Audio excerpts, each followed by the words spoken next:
La serie Hermanos de Sangre, Band of Brothers en su título original, es considerada una de las mejores series de la historia, y dentro de las adaptaciones bélicas ambientadas en la Segunda Guerra Mundial, es también una de las más reconocidas.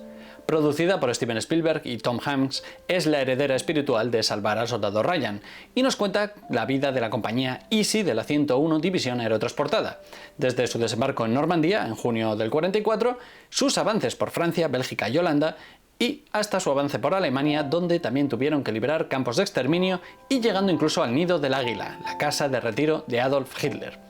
¿Qué tal está esta serie a nivel histórico? ¿Fue todo tal y como vemos, tal y como nos muestran?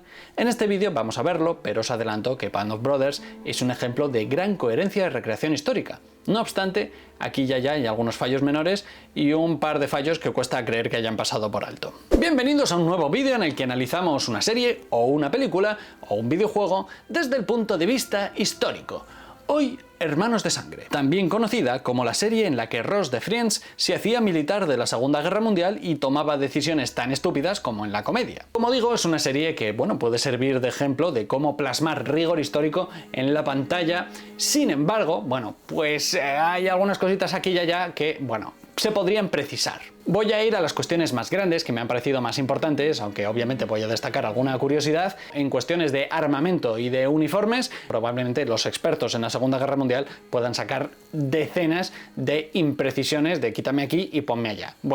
Yo voy a ir a cosas que, son un poco más importantes desde mi punto de vista. La serie, por cierto, está basada en el libro Band of Brothers de Stephen E. Ambrose. Por tanto, os voy a adelantar dos cosas. Aquí hay spoilers, tanto del libro como de la serie, pero tienen más de 20 años, así que has tenido tiempo para verlas. Y también decirte que los fallos históricos no quitan validez, no quitan calidad a esta gran producción. Como supongo que sabrás, el mundo estuvo en guerra entre 1939 y 1945, es lo que llamamos Segunda Guerra Mundial. Esto ya lo sabes, pero este conflicto vino lleno de nuevas estrategias militares hasta antes inexploradas. Guerra relámpago, desembarcos exitosos, bombardeos masivos de ciudades, bombas atómicas. Y para todo esto hacía falta una cosa: aviones. Y es que la aviación fue fundamental en este conflicto, como nunca antes lo había sido hasta entonces, y eso desarrolló también el mundo del paracaidismo. Metemos a gente en aviones, los lanzamos tras las líneas enemigas o en las líneas enemigas y que se encarguen de limpiar un poquito la zona, a ver cómo queda, o en el caso, por ejemplo, de las islas griegas, de conquistarlas directamente, tal y como hizo la Alemania nazi contra Grecia. Y en Estados Unidos, que no entró en la guerra hasta 1941 tras el ataque de Pearl Harbor, pues necesitaba unidades de este tipo y no las tenían. Por eso crearon en 1942 la 101 División Aerotransportada, una unidad de élite de asalto aéreo, las llamadas Águilas que gritan, en honor a su emblema. Aunque como tal las águilas no gritan, pero esta unidad de élite pues pagaban más, entonces más gente se apuntaba. Te pagaban más porque era más peligroso y porque te disparaban más y tenías que saltar en sitios pues un poco chungos. Pero lograron conformar una unidad bastante potente. Así conocemos a la compañía Easy, que forma parte de esta división y cuyo primer capítulo de la serie dedican al entrenamiento de los hombres que la conforman. Si quieres mi opinión, las tramas bélicas que comienzan con el entrenamiento me aburren un poco y las veo un poco innecesarias, pero esto es algo personal. Y si no quieres mi opinión, pues ya es tarde porque ya te lo he dicho. No todo tiene que ser la chaqueta metálica. Durante este entrenamiento vemos que los saltos los hacen desde un avión C-47 que tienen el logo del círculo rojo en el centro, pero esta parte roja se quitó para no liarse cuando luchasen con los japoneses. Esto es algo que vimos en el análisis histórico de Midway. Y esto es un ejemplo de fallo un poco tonto que en realidad no cambia la trama para nada, pero son este tipo de detalles que voy a ir colando en torno a esos fallos que a mí me parecen un poco más graves, que son los que vertebran este vídeo. Tras Currahee, el primer capítulo dedicado a este interesantísimo entrenamiento que no nos podíamos perder, llega el capítulo Days of Dates, donde vemos al grupo de soldados entrar en acción antes del desembarco de Normandía. Por lo que sea, no mencionan que en esos bombardeos previos al desembarco de Normandía, para dejar la zona un poquito tranquilita y que las barcazas lleguen y puedan desembarcar más o menos bien, pues no cuentan que en estos bombardeos murieron 2000 civiles franceses. Daños colaterales que no entiendo por qué se oculta en el cine, pero es algo que pasó y me extraña, entre otras cosas, porque esta serie no oculta que los estadounidenses pues llegaron a cometer crímenes de guerra, como ejecutar prisioneros. Where you from, son? Eugene, Oregon. Eugene, you gotta be kidding me. Vemos que el soldado Malarkey forma un vínculo con un prisionero de guerra alemán después de darse cuenta de que crecieron en la misma ciudad. What are the chances of that, huh? You and me, 100 miles from each other, working at practically the same job. La verdadera historia fue aún peor, y es que este soldado y el prisionero alemán trabajaron uno frente al otro durante muchos años antes de la guerra. Sin embargo, como él era de origen alemán, la familia escuchó la llamada de Hitler de luchar por Alemania y para allá que fueron. Y en la serie, pues este grupo de soldados son ejecutados por el soldado Spears. ¿Y esto realmente pasó? Pues no. Pero entiendo que lo pongan. Then, all of a sudden, he swings up his Thompson and... La realidad es que hubo rumores de que Spears se cargó a gente, y son rumores fundados porque hubo soldados que con el tiempo confesaron haber matado prisioneros, con la excusa, en principio, de que no tenían a nadie con quien dejarlos al cargo, pero sí, esto pasó. Aunque no exactamente como vemos en la serie, porque nunca está confirmado. El general Maxwell Taylor emitió una orden de no tomar prisioneros a las tropas aerotransportadas porque esto podía ralentizar las fuerzas estadounidenses en su avance y obstaculizaría su capacidad de luchar. Así que no fue exactamente así, pero le añade dramatismo. Por cierto, en este capítulo vemos otro fallo tonto que ya vimos en el análisis de Salvar al Soldado Ryan, que por cierto es mi vídeo más visto en el canal y os invito a verlo. Y es que las ametralladoras montadas se calientan mucho y se manejan con guantes precisamente para no quemarte cuando las retiras. Básicamente tu mano acabaría como una pizza si, después de una ametralladora que ha estado disparando mucho tiempo, pues pocos segundos después, tú agarras la ametralladora con la mano.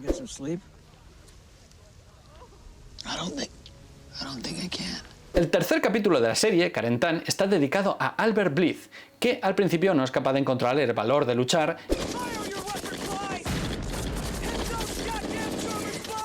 y cuando no encuentra es disparado en el cuello por un francotirador y dado por muerto. But Blythe, the only hope you have is to accept the fact that you're already dead. En la propia serie confirman su muerte, pero lo cierto es que sí fue herido, retirado del combate y pasó el resto de la guerra en hospitales. Pero tras esto tuvo una larga carrera militar con más de 600 saltos en paracaídas, luchó en Corea, alcanzó el rango de sargento mayor y recibió 3 corazones púrpura, 3 estrellas de bronce y una estrella de plata, y murió en Alemania en 1967. ¿Y por qué pasó un error tan grave si este tío, que no murió, pues lo dan por muerto en la serie? Pues bueno, esta serie es bastante fiel a la historia y al libro, y el libro está inspirado en entrevistas a miembros de la compañía aerotransportada, y ellos dieron por muerto a esta persona porque nunca jamás volvieron a saber de él. Pero claro, los nietos de Blythe, un día viendo la serie, dijeron, anda, qué bien, sale el abuelo en la serie, y de pronto ven que dicen que su abuelo murió, cuando ellos lo conocieron y saben que sobrevivió. Así que se pusieron en contacto tanto con el escritor como los productores de la serie para informar de este error. En ediciones posteriores del libro se subsana este error simplemente diciendo: los miembros de la compañía Easy, como nunca más volvieron a saber de él, creyeron que estaba muerto, algo que podrían haber puesto en el mismo letrero en la edición en DVD y que no hicieron. Edelweiss. That only grows in the Alps above the tree line. También en este capítulo vemos que nos explican que un soldado tiene una flor de Edelweiss que solo crece en los Alpes. Es una flor muy famosa. Which means he climbed up there to get it. It's supposed to be the mark of a true soldier. Y es cierto que este símbolo era considerado para los más aguerridos guerreros que han subido a las cimas de los Alpes para hacerse con una flor. Pero eso era para las unidades de montaña que habían sido entrenadas en esas montañas, no para paracaidistas. Además, los Alpes les pillaban bien lejos, no sé cómo leches iban a encontrar ahí pues una unidad de montaña que había acabado siendo paracaidista ahí. No sé. Por otra parte, en Carentan no habría habido un Jagd Panther. Esto lo vimos en el vídeo de Salvar al Soldado Ryan, pero muchas unidades de tanques llegaron a finales de julio o a principios de agosto a Normandía, cuando ya era evidente el gran riesgo que suponía el avance aliado. Además, que no sé hasta qué punto era inteligente meter tanques en combates urbanos, porque bueno, la infantería te podía rodear fácilmente y rellenar tu tanque de explosivos. De la misma forma, en el siguiente capítulo, Replacements, vemos a un Tiger en el pueblo holandés de Neunen, cuando este modelo de tanque no estaba en esta zona. Entiendo que esto se hace porque los Tiger eran el gran miedo acorazado de los blindados alemanes. Está bien representar eso, algo que también vimos en el análisis histórico de Fury. Y en este capítulo también hay unos fallos muy tontos, pero que si no los digo, reviento.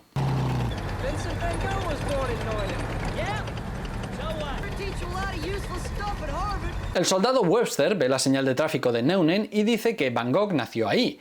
Así que muy bien, soldado Webster, has quedado como un cultureta por dar datos que nadie te ha pedido, pero Van Gogh nació en Zundert, si bien es verdad que vivió durante 2 años en Neunen. Y este es quizás uno de los fallos más graves de la película, porque es un fallo muy fácil de documentar, tratándose de uno de los pintores más famosos de la historia, cuya vida tenemos completamente documentada, así que tan solo tendrían que haber ido a la Wikipedia, a la Encarta en aquel momento y ya está, y comprobar dónde nació. Además, Webster era un soldado atípico, había estudiado en Harvard, tenía formación y presumía de eso, así que quizás por eso iba de listillo.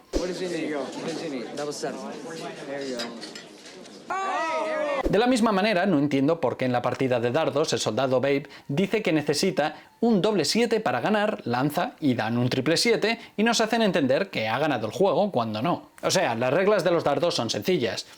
Y pues no entiendo que nadie en el rodaje viese que no estaban siguiendo las reglas.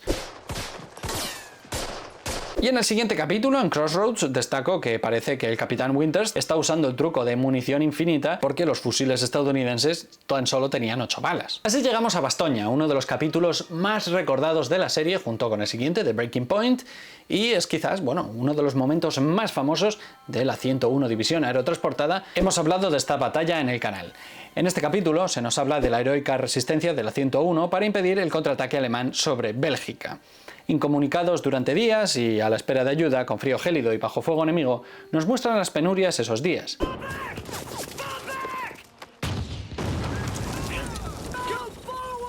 Y aquí la serie falla a la hora de representar al oficial Dick, que queda como un oficial incompetente y cobarde que no sabe reaccionar bajo presión y toma decisiones que acaban con la muerte innecesaria de sus propios hombres. Es reemplazado por el teniente Spires, ese que se pasa la Convención de Ginebra por el Arco de Triunfo, y se presupone que Dick acaba muerto debido a una herida posterior. Bueno, pues Dick no murió, sino que tenía un muy buen currículum militar. Ganó estrellas de bronce en Uden y Bastoña, y sí, tomó malas decisiones durante el asalto a Foy, pero porque le habían disparado y estaba herido. Habría que ver cómo lo habríamos hecho nosotros en esa situación, por mucho que lo hubiesen entrenado y por mucho que seamos unos flipados que hemos jugado mucho al Call of Duty y decimos, mira, ese tío lo ha hecho mal, un verdadero soldado haría esto. Bueno, habría que vernos ahí. ¿Por qué lo representan así? Bueno, muy sencillo. Hace falta un conflicto. Hace falta un conflicto que mueva la trama, que empuje a los personajes a hacer una y otra cosa. Así que, bueno, para destacar las otras figuras y ponerles como más capaces, pues va en detrimento de este oficial. Además era de personalidad solitaria y retraída, y esto le hacía pasar bastante de los hombres que tenía al cargo, y de hecho le apodaron como Foxhole, porque prefería quedarse en agujeros de zorros antes que salir a luchar. ¿Era un oficial ideal? No, era un manager que pasaba de hacer teamwork para que sus coworkers, estuviesen contentos.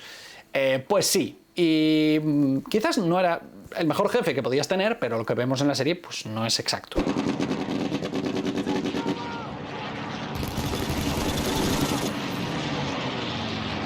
Por otra parte, vemos un avión P-47 disparar y dejar 2 líneas de balas marcadas en el suelo, pero aunque esto es muy peliculero, ese modelo de avión tiene las ametralladoras puestas en un ángulo más cerrado para impactar justo donde el piloto tiene la diana. A good nurse.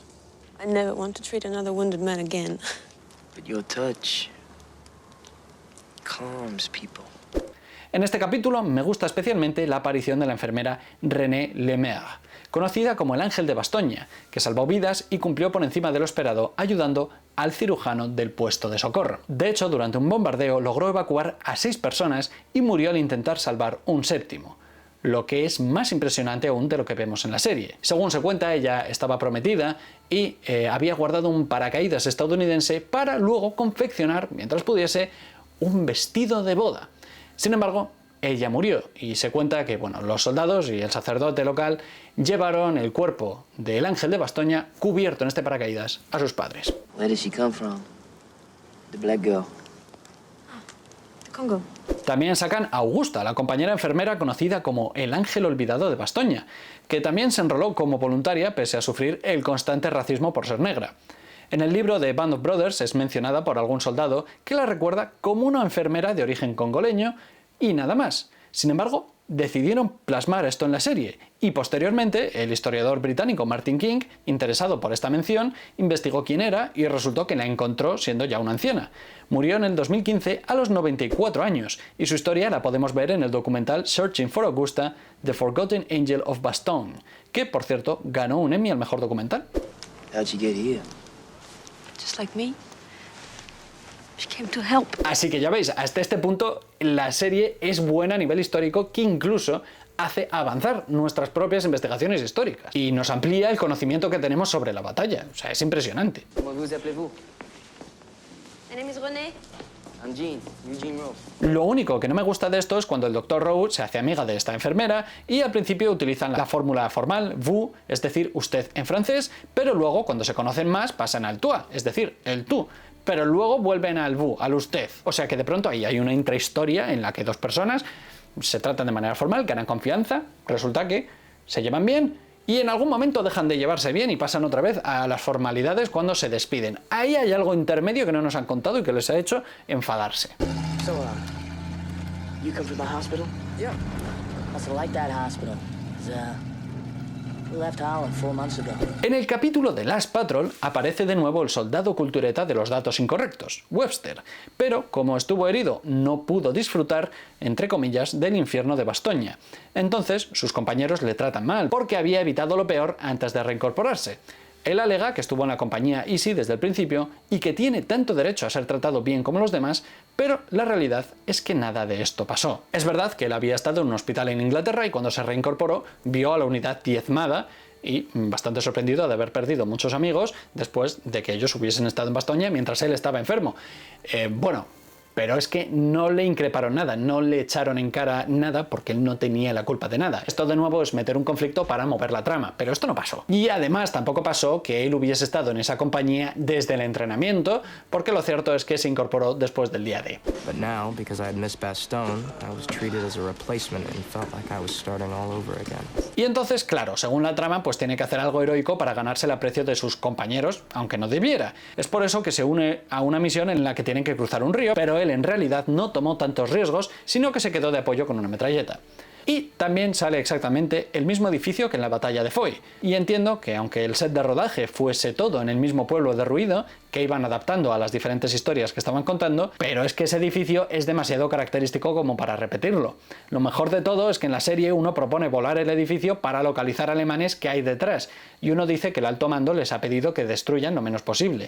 No, eso nunca pasó. Había que salvar vidas y ya está. Y si perdían un edificio por el camino, un edificio belga además, pues se perdía. En este capítulo, el soldado Cobb, bastante borracho, agrede al sargento Martin.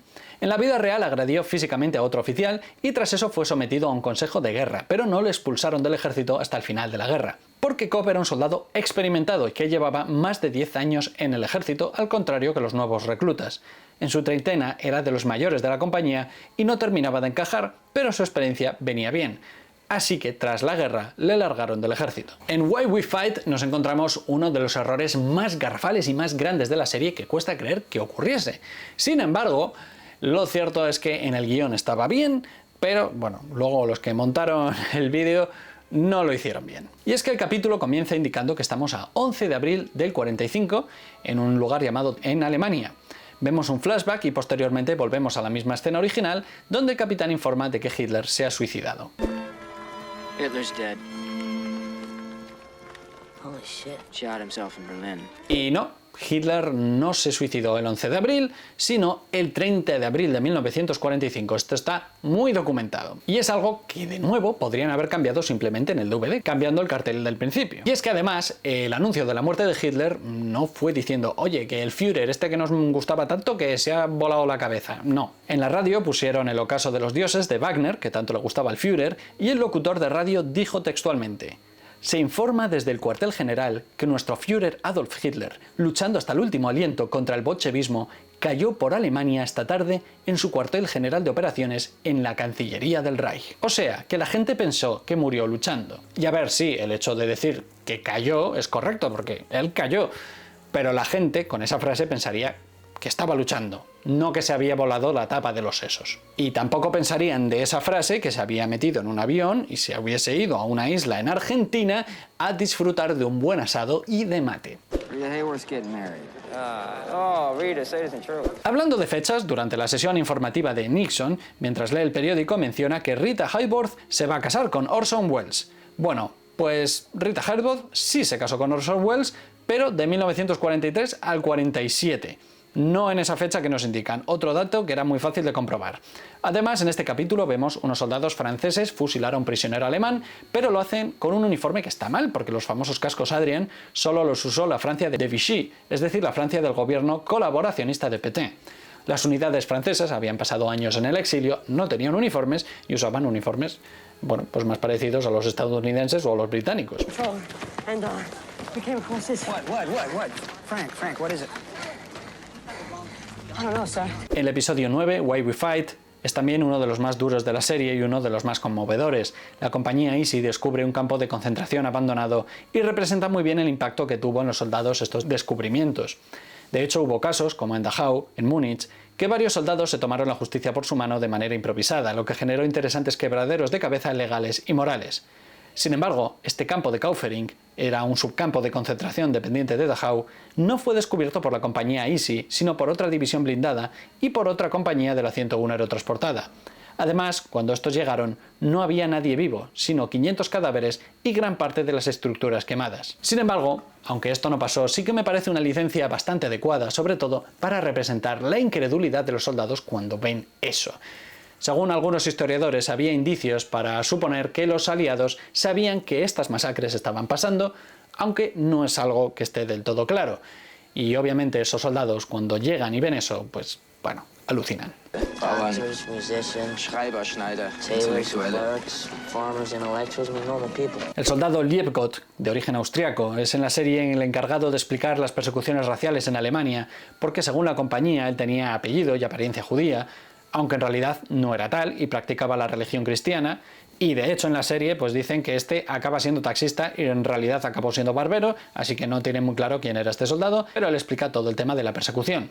Juden, The Jews, Polen, Zigeuner. Poles and gypsies.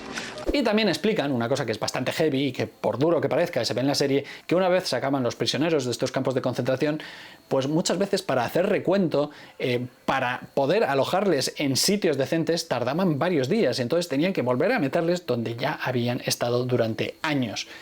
Es muy duro, pero es así. Al mismo tiempo mencionan que han descubierto campos más grandes anteriormente, quizás refiriéndose a Auschwitz, pero este fue liberado en enero por los soviéticos, así que igual esa información no fue compartida.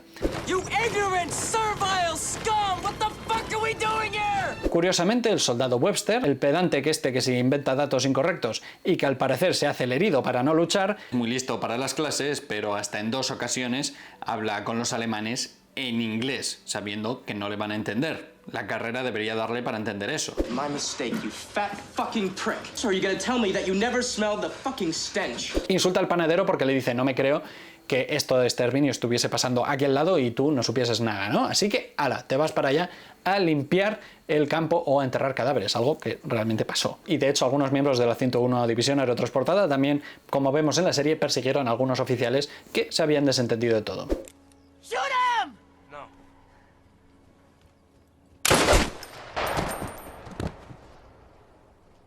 Y bueno, por mucho que me meta con Webster, gracias a sus diarios y a sus cartas, pues sabemos bastante de esta historia que se ve en la serie, así que respect. Among brothers who've sinned death and suffered together, we deserve long and happy lives in peace. En Points, el último capítulo, nos encontramos a un oficial alemán da uno de los discursos más memorables de la serie, hablando de la camaradería y de los vínculos que se crean entre los soldados que comparten penurias. Y es curioso que este gran discurso venga precisamente de un enemigo, sin embargo este oficial responde al histórico Theodor Tolsdorf. Pues este discurso memorable lo da, según los créditos de la serie, un general alemán. Eso pone, no dan el nombre. Se supone que debiera ser el mismo que rinde las tropas, pero aquí los separan en 2 personajes diferentes. No entiendo muy bien por qué. Theodor Tolsdorf es conocido porque tenía 36 años entonces, cuando se rindió. Se sabe muy bien su edad porque era el teniente general más joven de toda la Segunda Guerra Mundial. No del ejército alemán, sino de todo el conflicto. Y es curioso, porque el actor Wolf Kahler tenía 61 años cuando interpretó a Tolsdorf, que como digo tenía 36 años en ese momento. O sea que es un descuadre bastante sorprendente teniendo en cuenta la precisión histórica de esta serie. Y sí, el que rinde las tropas, en principio, sí que parece más joven y sí que parece la representación del mismo general, aunque tampoco lo confirman en los créditos de la serie. Y, según la historia relatada por los supervivientes de esa división, efectivamente fue este oficial el que rindió las tropas. Please accept this as my formal surrender, Major. It is better than to lay it on the desk of a clerk. You may keep your sidearm, Colonel.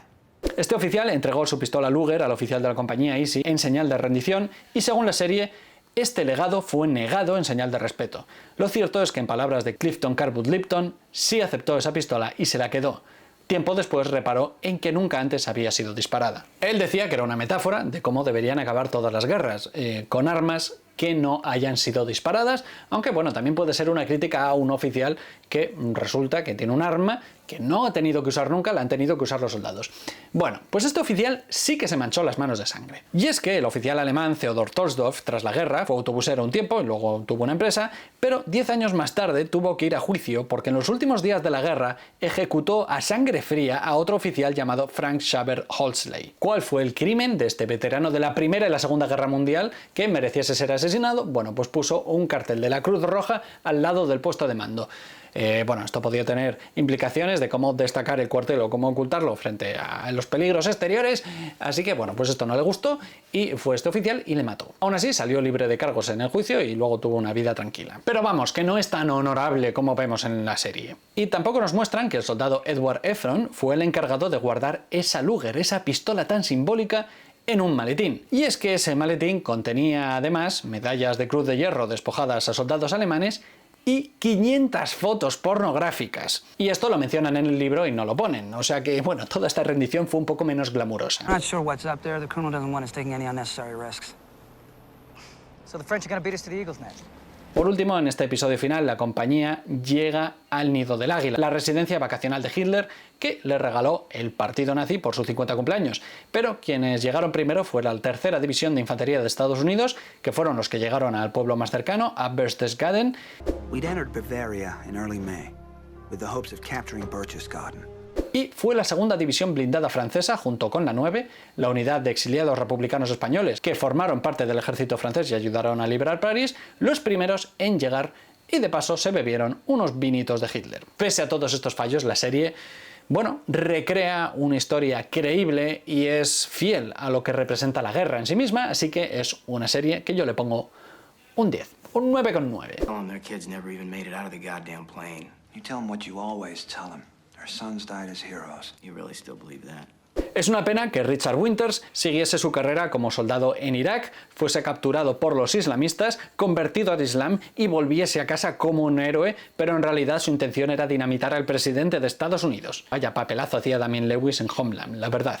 En fin, Band of Brothers es probablemente una de las mejores series históricas que hemos podido disfrutar, si no tenemos en cuenta Chernobyl, que también está muy bien y si queréis podría traer al canal. Y con esto acabo los análisis de películas o series que abordan el tema de los pianos franceses en la calle en la Segunda Guerra Mundial.